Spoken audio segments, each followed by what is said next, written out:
Morning. Standard six आज हम लोग एक नया चैप्टर पढ़ने जा रहे हैं और चैप्टर का नाम है प्रदूषण का राक्षस। राक्षस का अगर पर्यायवाची देखें तो राक्षस को दैत्य भी कहा जाता है, दानव भी कहा जाता है, असुर भी कहा जाता है। ये इसके पर्यायवाची शब्द हैं। ठीक है, तो सबसे पहले यहाँ आपके पाठ में कुछ शब्द अर्थ दिए गए, कठिन शब्द हैं जिनके अर्थ मैंने यहाँ लिखा है। सबसे पहले है संहारक मीन्स नाश करने वाला। सेकंड प्रदूषण दूषित करना, ग्रस्त पीड़ित, सहभागिता भागीदार, संपदा धन दौलत, रंध छेद, विनिमय अदला बदली, संश्लेषण मिलना, तुच्छ छोटा, श्रवण शक्ति सुनने की शक्ति। और आपके ये सारे शब्द हैं, इनमें जो मेन है मैंने आपको ब्लैक बोर्ड में लिख दिया, इसे आप अपनी कॉपी में लिख लीजिएगा। तो आज हम लोग पढ़ने जा रहे हैं प्रदूषण का राक्षस। प्रदूषण के बारे में आप लोगों ने साइंस में भी पढ़ा होगा कि प्रदूषण क्या है। तो सबसे पहले कि जिस युग में हम लोग जी रहे हैं, आज का जो युग है वो हम लोग किस युग में, हम लोग विज्ञान के युग में जी रहे हैं, जहां मानव को विज्ञान ने बहुत से वरदान दिए हैं, बहुत से गिफ्ट दिए हैं। वहीं विज्ञान के द्वारा हमें कुछ अभिशाप भी मिले हैं और उन्हीं अभिशापों में प्रदूषण एक बहुत बड़ा अभिशाप है जो विज्ञान की कोख से जन्मा है, जिसे विज्ञान ने ही जन्म दिया है। तो सबसे पहले है कि प्रदूषण का मतलब क्या होता है। क्या है प्रदूषण? तो प्रदूषण का मतलब है प्राकृतिक संतुलन में दोष उत्पन्न होना। मीन्स प्रकृति जो है मनुष्य के कारण, विज्ञान के कारण उसके संतुलन में गड़बड़ी आ जाती है, उसे ही हम प्रदूषण कहते हैं। और प्रदूषण जो है विभिन्न प्रकार के होते हैं, वायु प्रदूषण, जल प्रदूषण, ध्वनि प्रदूषण, विभिन्न प्रकार के हैं। तो आज हम लोग इस पाठ में देखेंगे कि इस पाठ के माध्यम से प्रदूषण के बारे में क्या बतलाने की कोशिश की गई है। तो पाठ का जो सारांश है, आज एक भयानक और खूंखार राक्षस का सामना कर रहा है और वो क्या है? प्रदूषण। दुख की बात यह है कि मानव ने ही अपने हाथों से इस राक्षस को जन्म दिया, अपने ही हाथों अपना संहारक तैयार कर लिया। पूरी दुनिया में जंगलों को उजाड़ा, नदियों में शहरी नालियों का पानी मिलाया, समुद्रों में कचरा डाला, जीव जंतुओं का संहार किया, मिलों का धुआं हवा में मिलाया, जिसके फलस्वरूप प्रकृति असंतुलित हो गई। मैंने पहले ही कहा कि विज्ञान, जिस तरह हम लोग विज्ञान की ओर बढ़ रहे हैं, वो हमारे लिए घातक होती जा रही है और ये प्रदूषण उसी का एक नतीजा है। हम लोग स्वयं अपने हाथों से राक्षसों को अपने घरों में, अपने देश में जगह दे रहे हैं और वो राक्षस हमारे देश को, हमारी प्रकृति को धीरे धीरे खोखला करते जा रही है और उसका सीधा असर हम मनुष्यों पर ही पड़ रहा है, क्योंकि इस जहर के जिम्मेदार भी हम ही हैं। तो चलिए पाठ की हम लोग शुरुआत करते हैं। पर्यावरण प्रदूषण संपूर्ण विश्व की एक गंभीर समस्या है। अभी आप लोग न्यूज चैनल में देख रहे होंगे, दिल्ली एनसीआर में हवा पूरी तरह से प्रदूषित हो गई है। इसका कारण क्या है? इसका कारण भी हम लोग हैं। हम लोग बहुत ज्यादा मात्रा में व्हीकल यूज करते हैं, उस व्हीकल का धुआं पर्यावरण में मिल जाता है। जैसे राजस्थान में किसान लोग पराली जलाते हैं और उस पराली का धुआं जो है चारों ओर फैल जाता है, क्योंकि दिल्ली उससे निकट सटी हुई है, इसलिए दिल्ली में दिन में ही धुंध छा जाती है, लोगों के आंख जलने लगते हैं।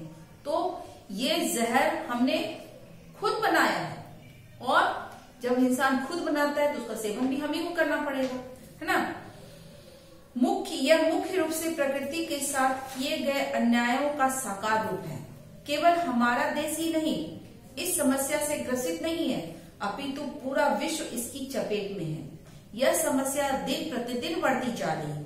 यद्यपि जनता में इसके प्रति जागरूकता बढ़ी है, परंतु खतरा अभी टला नहीं है। हमने कहा कि सिर्फ हमारा देश ही नहीं इस प्रदूषण को नहीं झेल रहा है, पूरा विश्व इस प्रदूषण की महामारी, एक तरह से उसको महामारी कहा जाए, उसका सामना हम लोग पूरा विश्व कर रहा है। और ये जो समस्या दिन प्रतिदिन बढ़ती जा रही है, अगर इसके प्रति लोगों के अंदर वो जागरूकता नहीं आई तो एक दिन ऐसा होगा कि स्वयं अपने बनाए हुए जाल में हम लोग फंस जाएंगे, है ना। तो आप लोग देखते होंगे बहुत जगह दिल्ली वगैरह में इवन एंड ऑड नंबर का प्रचलन किया जा रहा है, ताकि हम लोग कुछ हद तक प्रदूषण पर कंट्रोल कर सकते हैं। और प्रदूषण तभी कंट्रोल होगा जब इंसान, हर व्यक्ति जागरूक होगा। ठीक है, आइए इसके कारणों पर विस्तृत रूप से प्रकाश डालें और इसे छुटकारा पाने के उपाय खोजें। काफी समय से मनुष्य मौसम के बिगड़ते चक्र को महसूस कर रहा है, जैसे अत्यधिक गर्मी का होना, वर्षा का समय पर न होना, कहीं अधिक वर्षा होती है जिससे बाढ़ आ जाती है, तो कहीं वर्षा न होने के कारण अकाल की स्थिति उत्पन्न हो जाती है। दोनों ही स्थितियों में जान माल की अपार हानि होती है। अब क्या हुआ कि हमारे प्रदूषण के कारण ही हमारे जो मौसम का जो चक्र है, जो चक्र चलती है, ठंडा, गर्मी, बरसात, ये चक्र में परिवर्तन आ रहा है।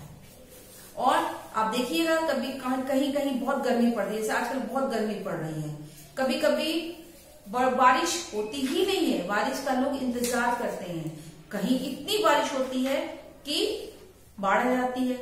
और किसी भी परिस्थिति में नुकसान हमारा ही होता है, हम मनुष्यों का ही होता है। तो दोनों ही स्थितियों में जान माल की अपार हानि होती है।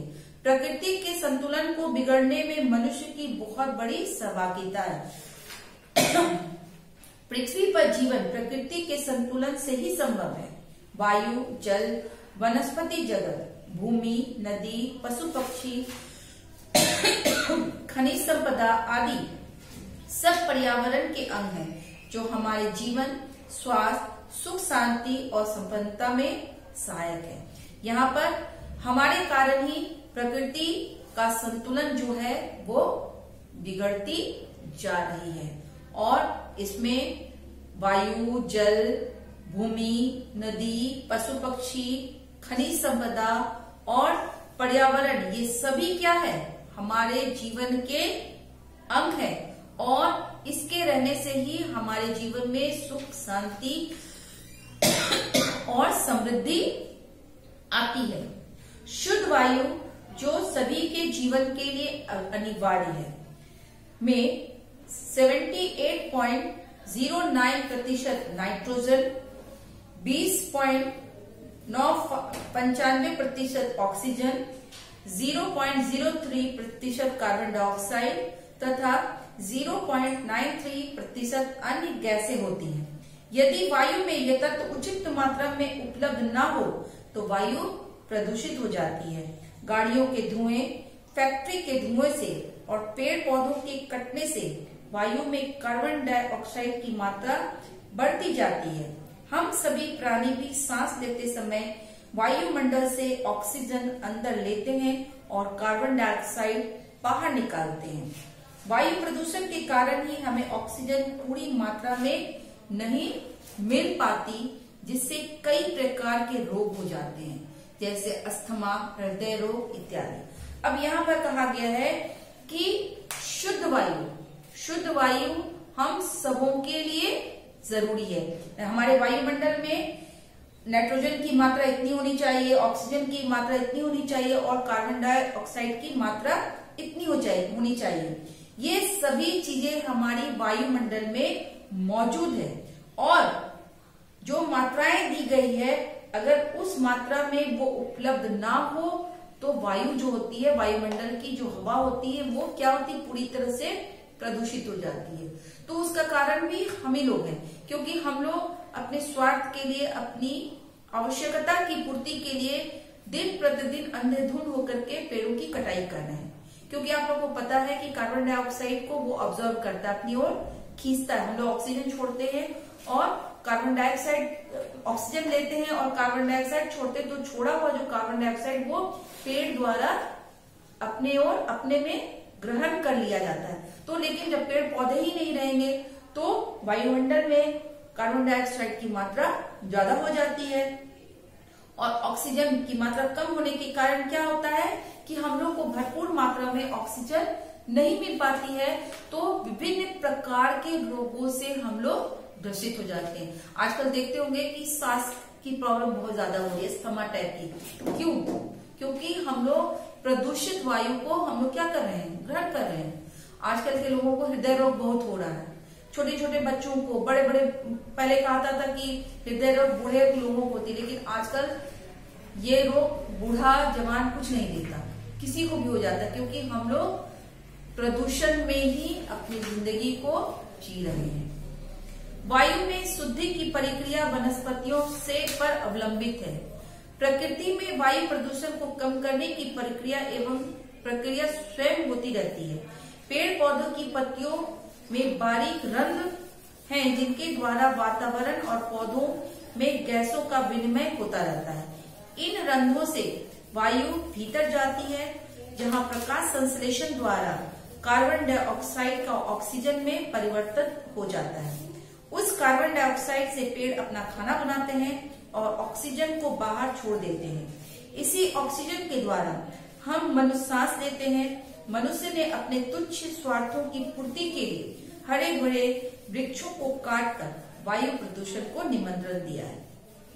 अब क्या है कि हम लोग क्या करते हैं कि अपने स्वार्थ के लिए पेड़ पौधों को काट देते हैं और पेड़ पौधों के कटने से ये विभिन्न प्रकार की बीमारियों को हम लोग आमंत्रण देते, क्योंकि वायुमंडल में ज्यादा मात्रा में कार्बन डाइऑक्साइड हो जाती है। तो इस प्रदूषण से बचने के लिए हम लोग को क्या करना चाहिए, ज्यादा से ज्यादा पेड़ लगाना चाहिए, क्योंकि पेड़ पौधे रहने से क्या होता है, हमारे द्वारा छोड़े हुए कार्बन डाइऑक्साइड को वो क्या करते हैं, अपने में ग्रहण कर लेते हैं और उससे लोग क्या करते हैं, भोजन बनाते हैं और हमारे लिए शुद्ध ऑक्सीजन वो हम लोग को देते हैं और हम लोग उस शुद्ध ऑक्सीजन को हम लोग ग्रहण करते हैं। लेकिन क्या होता है कि हम लोग अपने स्वार्थ के लिए, अपने स्वार्थ की पूर्ति के लिए हम लोग पेड़ों की कटाई कर रहे हैं और ये जहरीली हवा डायरेक्ट अपने अंदर हम लोग ग्रहण कर रहे हैं और इसका परिणाम ये होता है कि हम विभिन्न रोगों से ग्रसित हो जाते हैं। तो स्टूडेंट आज के लिए बस इतना ही। नेक्स्ट क्लास में हम लोग आगे देखेंगे कि और प्रदूषण से क्या क्या हानियां होती है। Thank you.